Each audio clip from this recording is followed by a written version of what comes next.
Let's chat. Good to have you with us as we continue the week here. It's Tuesday, the 16th of July. Yes. The month's half over, the year's half over. Yes. We're just going forward. Someone posted something this morning, 100 and some days to Thanksgiving, and I was like, yeah. stop, no. And how many shopping days until Christmas? I don't want to know. Yeah, I don't either. Yeah. I don't either. Like I said yesterday, Thinking December back, 24th. Thinking back where we all were 4 years ago on Yep. this July 16th, kind of difficult to approach today if you have roots around here, if you're from here, if you lived here for a long time, without remembering that day that was mixed with horror, terror, and a few touches of hell for a lot of people involved.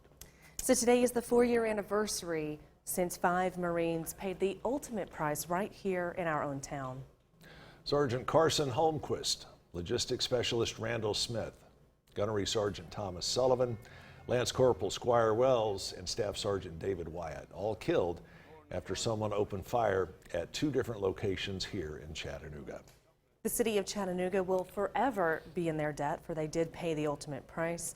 Later this year, a memorial will be built for the 5 as a result of the money that was raised from the previous years of the Chattanooga Heroes Run. Yeah, our thoughts and our prayers, obviously, with the family members of the men who were killed on this very difficult day. The first responders, from the 911 dispatchers all the way up to the police, sheriff's department, the city administrators, and a whole lot more.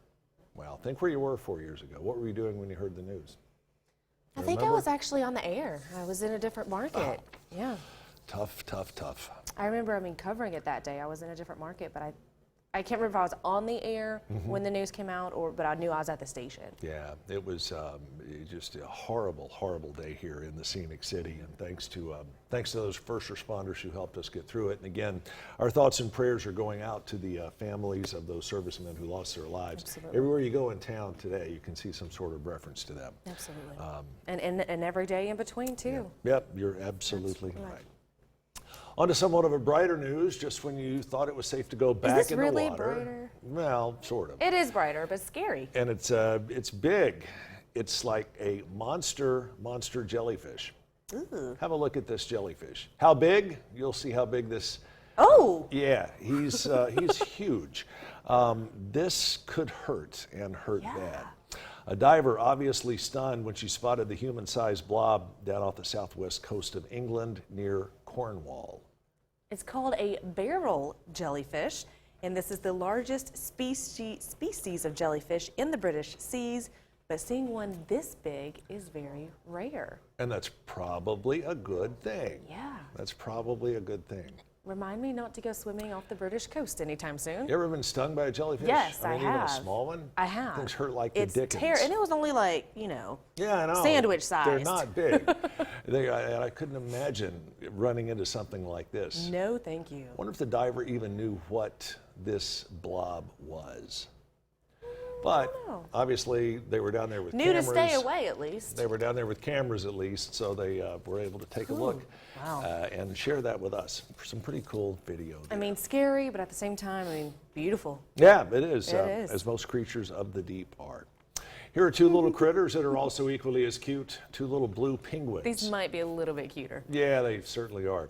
They've been setting up shop after being spotted waddling around Wellington City. And they had to remove these 2 little critters from underneath a sushi store that was near the train station. Not once, but twice did they have to pull the little guys out. They were just taken harbor, but promptly returned back to the sushi store. The penguins had made a nest under, looks like it was a food truck instead of a store, a sushi food truck maybe. But they didn't want to leave. Look how cute they are. Understandably, instant food source. Yeah, they were removed 2 or 3 times. More than likely, they're going to go back again because penguins, by nature, generally return to where they nest. What a cool story. Could you imagine seeing a couple of penguins out waddling around? I would love it. Yeah, they're cute little critters. I would love it. They're so cute.